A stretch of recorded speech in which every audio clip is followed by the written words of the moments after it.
Hello, my fellow broke aristocrats. I hope you're doing well on this No Spend January. If you are joining me for No Spend, I decided to do a really brief video about what keeps me motivated. Hopefully, you're motivated as well to pay off debt, or maybe you want to start taking that extra money that you saved from No Spend and putting it towards something like an investment or maybe starting a new business. That really is what I want to talk about with this video. It's a real simple conversation, and that is what motivates you. What motivates you to want to live below your means, to live sometimes dramatically below our means, like we do during No Spend January. I can tell you that right around January 15th, that's around the time when I start to feel like, I don't think I'm going to make it through, or I might have a slip up.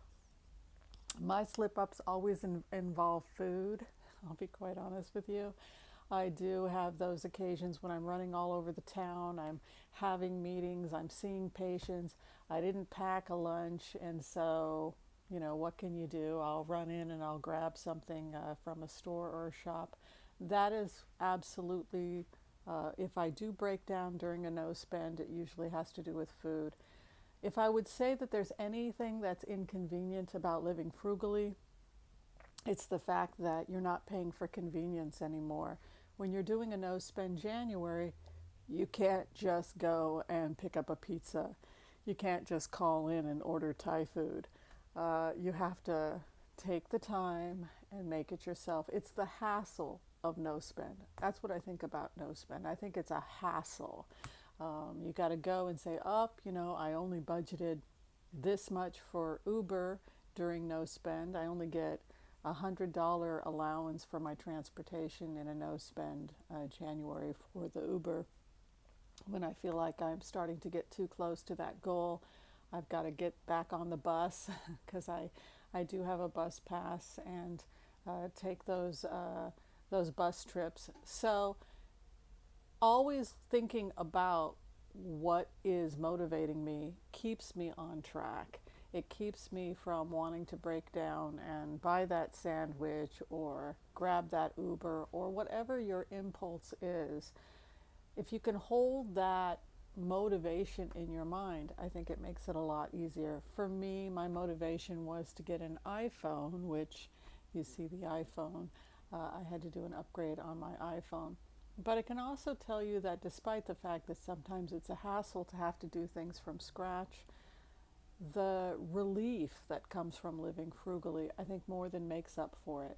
The fact that you're not stressing about money, you're not stressing about the bank account because you know that you have taken responsibility for your finances and you are living dramatically below your means. And when you do that, when that light bulb comes on, it becomes a lot easier to stay motivated because you know that there's less stress as a result.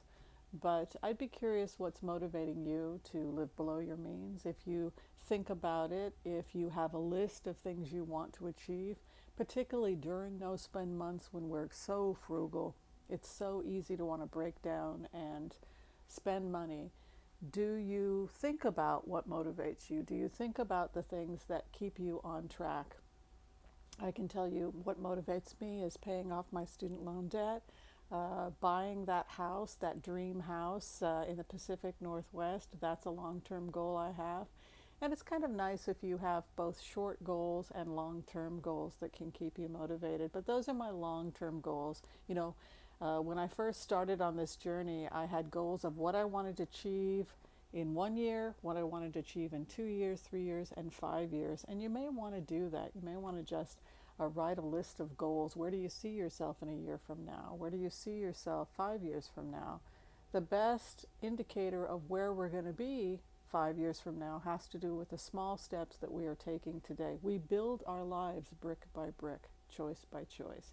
And part of being a broke aristocrat isn't just about living below our means, but it's really understanding that the choices we make today have an impact long into the future. Okay, my fellow broke aristocrats, stay motivated. We're almost at the halfway point. If you cheated a couple of times, that's completely okay. Get back on the horse. I can tell you when I cheat, I tell you, and We know when Whimsy's had a couple meltdowns this month. That's okay. You can just make it up in February if you want to do that or not. Always get back on that horse and do your best.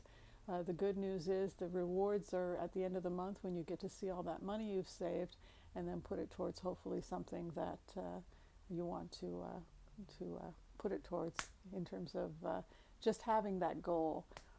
Okay, so this was just a real simple video about staying motivated, what my motivation is, short term, long term, all of that good stuff.